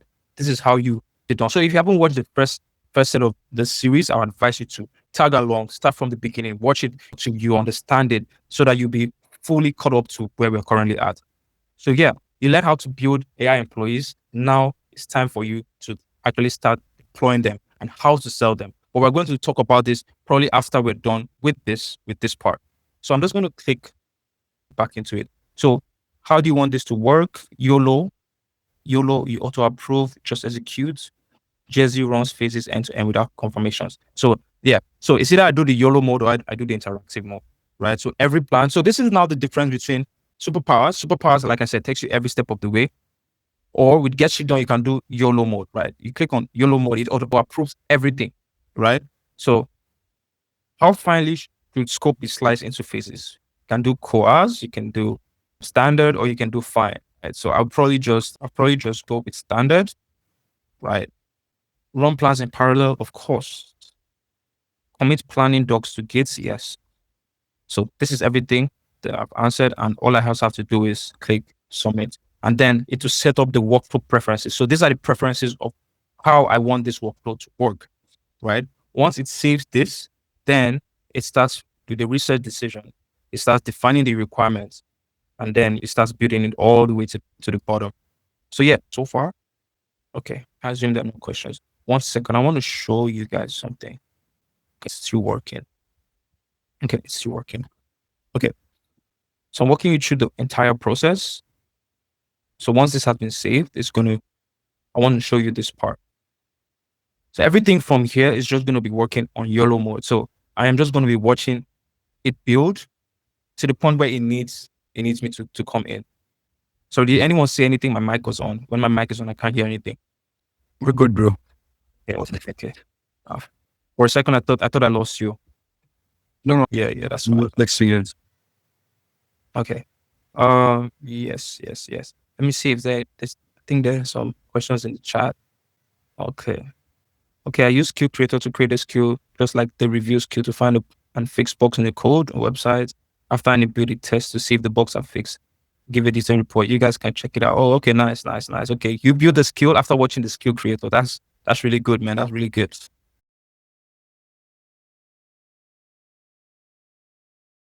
I want to talk about how to sell outcomes and not workflows. Yes, you might be good at building stuff. I can do this. I can build AI automations using Claude Code, skills, all of this stuff. A business owner has no idea of almost everything you just mentioned, right? They don't know all of this stuff. And you might be in that point where you know what to build, but you don't know how to communicate it, right? So you can actually say the same thing, but in those man's terminology, and you drive the point home, right? Because this is the how. This is the how, right? But you have to actually sell what you want to do, right? What do you want to do? I'll save you 10 hours a week on client onboarding, guaranteed in writing, right? So it's with the skill tagger skill, right? The skill tagging skill and the front end, the dashboard, everything that you're going to be building, right? So that is the language. So I'll save you 10 hours a week. It's always going to beat, I'll build you an AI automation every single time, right? So in my observation, in my journey, I've realized that most times people, right, they don't really want to know how you do stuff. It gets really technical and there's a lot of jargons everywhere. You just want to know what is it that this thing's going to do for me? What is it that this thing's going to do for my business, right? So that's exactly the terminology that you want to be able to, use when talking to companies, businesses, and anyone that you intend to use this for. So just like the comment I just read that the person built a skill, I would advise you all to start with one skill. It doesn't have to be a platform, right? You don't have to start building using get shit done immediately to start building something really complicated, right? Just pick one thing, pick one task for your target customer that they hate doing, a repetitive task that they don't like doing, or something that you don't like doing, right? When we did the skill creator, I told you I always save hundreds of videos from YouTube to watch later. And sometimes I end up watching some and I already know the stuff, but sometimes I like to just watch to see how people are using it, different perspectives and all of that. But sometimes when I get to the middle of the videos, I find out that some of them are just rage baits. Some of them are just, trying to force you to click on a link or sign up to something. And I could have just spent that time doing something else, right? Something better. So I built a skill that goes ahead to the transcript of the video and tells me if I need to watch it or not.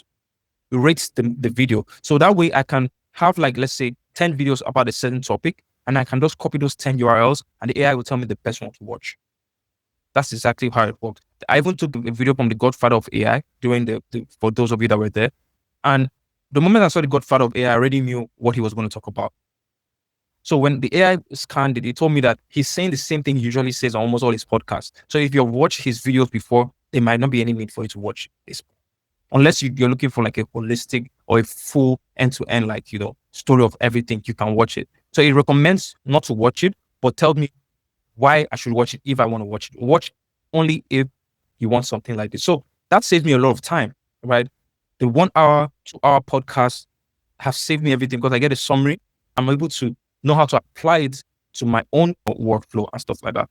So pick one task, build a skill that does it, right? Demo it with actual data. Don't sell the platform. Just sell that one win. Just sell that one thing that you know they hate doing, and you know that your skill is going to excel at 100%, right? The moment you've started building it for more people and you're able to validate it, then you can now decide to create a platform for it. Then you can decide to build something. You can flesh it out more, for something for a broader audience, for a broader target audience, right? What I'm building right now, right? Research before planning each phase. Yes. Verify plans will achieve their goal. Yes. Verify work satisfies requirements after each phase. Yes. Each AI models for planning. Science. Okay. So I'm going to submit it and it's going to run. Right. So back here. So just like here, I'm trying to build something to find leads for me. I'm sure a lot of people, they need this type of stuff. I'm sure a lot of companies want to know their ICP, they know their offer, right? But they just don't know where to find it.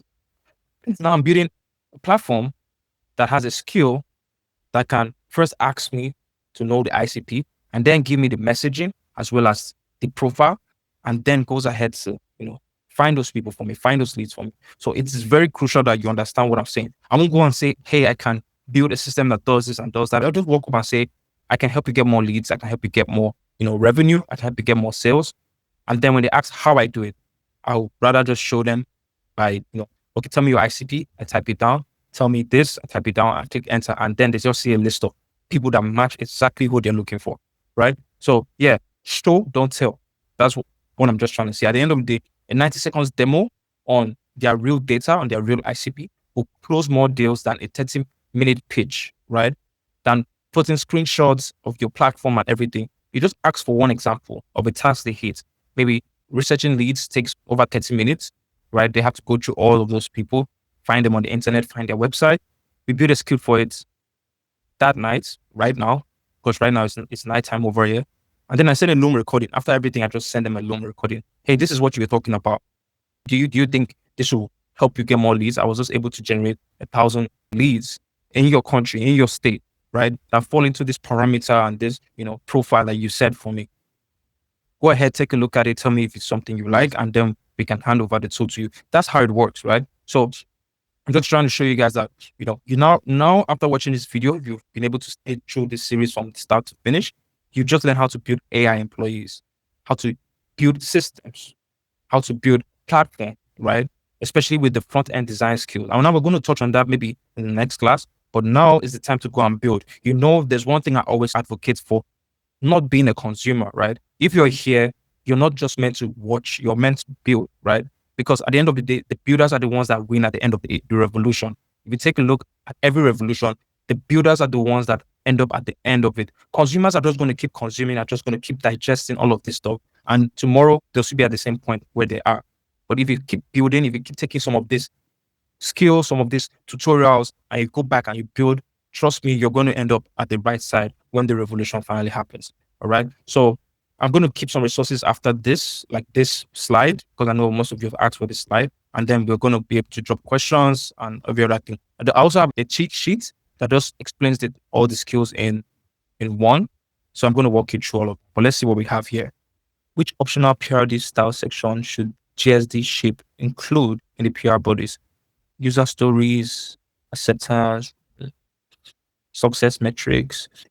Now, these are very good decisions. If you notice, right, the questions that GSD is asking, it's far different from the questions that Superpower's asking, right?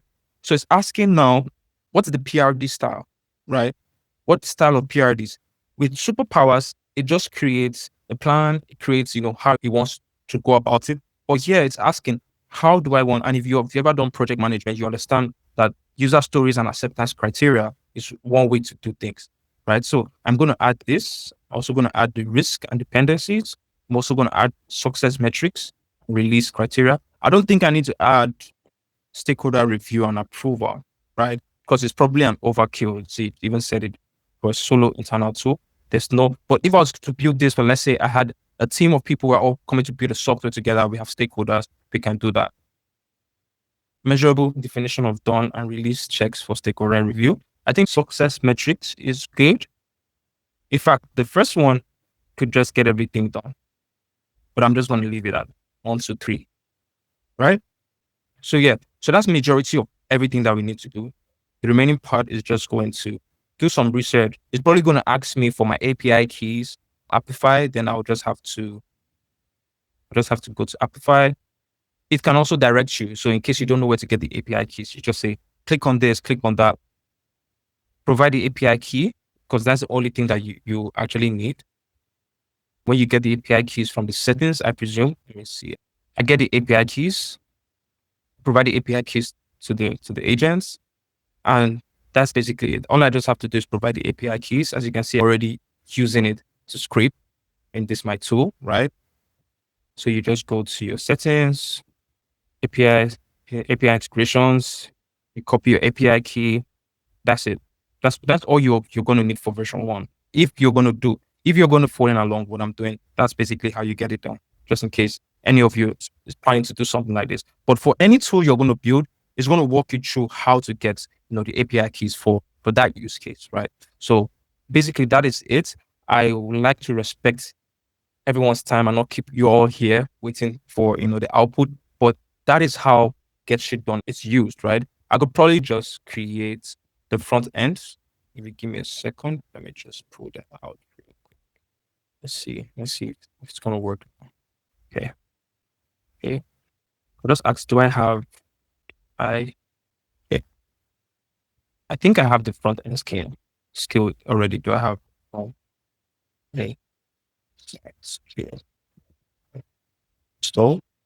so let's see what he has to say about that. Okay, it's checking. Yeah. I think I do have it. Looking at the installed skills, you don't have Anthropic's official front-end design skill, but you do have, okay, so I have Impeccable, I have Super Claude's front-end designer and stuff like that.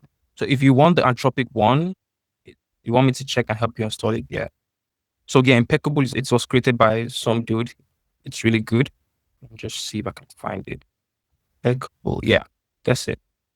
Okay, so this is Impeccable. As you can see, almost 30K stars, right? And just click on the website so you can see it's a skill, right? Just like every other skill I've walked you guys through. So you see, he said, why Impeccable? Anthropic's front-end design was the first widely used design skill for Claude.